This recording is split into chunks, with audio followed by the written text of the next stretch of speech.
The morning light poured through my window like a quiet invitation. Outside, the city was still waking up, but my heartbeat was already racing. Today wasn't just any day, it was the day I would marry the love of my life. But as I stared into the mirror, I didn't just see a groom. I saw a runner. A boy I once was. A boy who had been lost for 10 years and had somehow found his way back. 10 years since my feet had last pounded a track. 10 years since my lungs had burned with the sweet ache of chasing something worth more than gold. My hand shook as I tightened my tie, because I knew today's story didn't start at an altar, it started a decade ago on a dusty school track. I was 16 when it began. The world felt bigger back then, and the track stretched endlessly before me. Each race was a battle, not just against the clock, but against the fear of not being enough. She was there, leaning against the fence, pretending to read, but I could feel her eyes following me. I told myself she was just a face in the crowd, but deep inside, I ran harder every time she watched. I didn't know it then, but each stride was building something far greater than stamina. It was building a connection. Life has a way of pulling you off your lane. My parents told me to focus on real goals, and I traded finish lines for deadlines, replacing sweat with fluorescent lights. My running shoes gathered dust, and my body forgot the rhythm of the race. I told myself it didn't matter. But every time I saw someone run past me on the street, my chest tightened. It was like watching someone else live the life I had abandoned. 10 years later, fate caught me off guard. I was walking through the park, coffee in hand, when I saw her again. Same curious eyes, same quiet smile. She laughed when we recognized each other, and after a few minutes of catching up, she asked, "Do you still run?" The question hit harder than I expected. That night, I found my old running shoes. They looked smaller, worn, almost like they were daring me to try again. The next morning, I laced them up. My first lap was brutal, lungs burning, legs screaming, but somewhere between the gasps for air, I felt something I hadn't in years. Freedom. The track didn't care about my job title or my rent. It only asked me to show up. That weekend, she joined me. No pressure, no expectations, just two people moving forward together, step by step. Our runs became a ritual. Saturday mornings were sacred. Sometimes we talked, sometimes we didn't. The silence between us was comfortable, like the pause before the starter pistol. One morning, mid-lap, she said, "You run differently now, freer." I didn't understand at first, but the more I thought about it, the more I realized she wasn't just talking about my stride.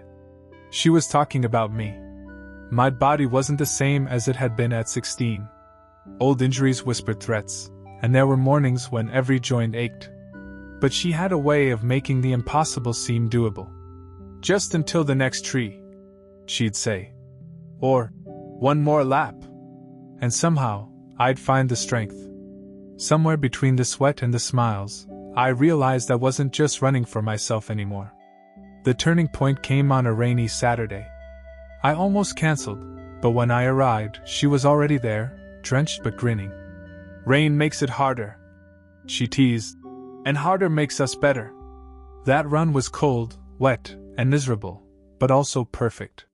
It was the day I understood that the race was never about perfect conditions. It was about showing up. Months passed, and one autumn evening, I brought her to our old high school track. The bleachers were empty, the air crisp. I'd planned to say something poetic, but when I saw her, the words tumbled out raw. "You've been here since my first race. Will you be with me in the last?" Her laugh was shaky, her yes instant. It felt like crossing a finish line and starting a new one all at once. The wedding day arrived faster than I expected. As she walked toward me, every step was a heartbeat from the races of my youth. The crowd disappeared, the music faded, and it was just us, two runners who had found each other at different points in life, now meeting at the same starting line. Our vows weren't rehearsed. "I run because it makes me feel alive," I told her. "I love you because you do the same. And for the rest of my life, I'll run every race with you by my side." She squeezed my hand, and in that moment I knew, No matter what life threw at us, we'd always find our way forward. When we left the ceremony, we didn't take a car. We ran.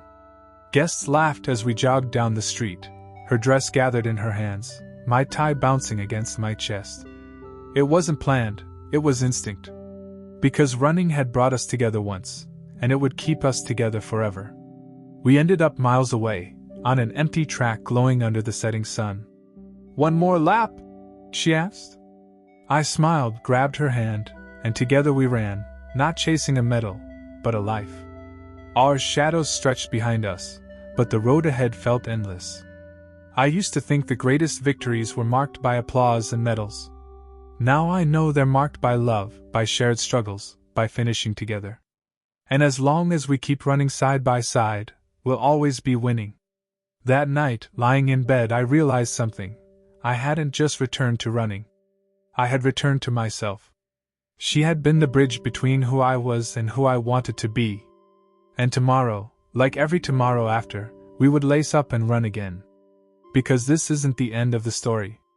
It's just the start of a race with no finish line. And in this race, love is the prize, the journey, and the reason to keep moving. Sometimes, life makes us believe that the things we love belong to the past, that passions fade, that dreams are childish, that growing up means letting go. But this story reminds us that the truest passions never disappear. They wait patiently for us to return. We all have that something, a sport, a hobby, a dream, that once set our soul on fire. And even if years pass, even if life pulls us in 1,000 different directions, the moment we take the first step back toward it, we realize it was never truly gone. In our daily lives, it's easy to get lost in responsibilities, deadlines, and routines. We trade joy for productivity, freedom for predictability. But passion, real passion, isn't just about doing what you love.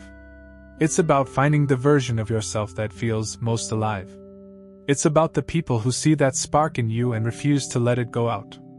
Sometimes they challenge you, sometimes they walk beside you, but they always remind you who you really are. This isn't just a love story between two people, it's a love story between a person and their own soul. And maybe, just maybe, it's a reminder for you to dust off your own old running shoes, whatever they may be, and take that first step. Because the race worth running is the one that brings you back to yourself. Thank you for staying with me until the very end of this journey. If this story touched you, if it sparked even a small reminder of your own passion, I'd love for you to be part of this community. Subscribe to the channel so you don't miss the next story, leave a comment sharing the passion you want to return to, and share this video with someone who might need this reminder. Your engagement helps these stories reach more hearts, and together, we can keep inspiring one another to run toward the lives we truly want.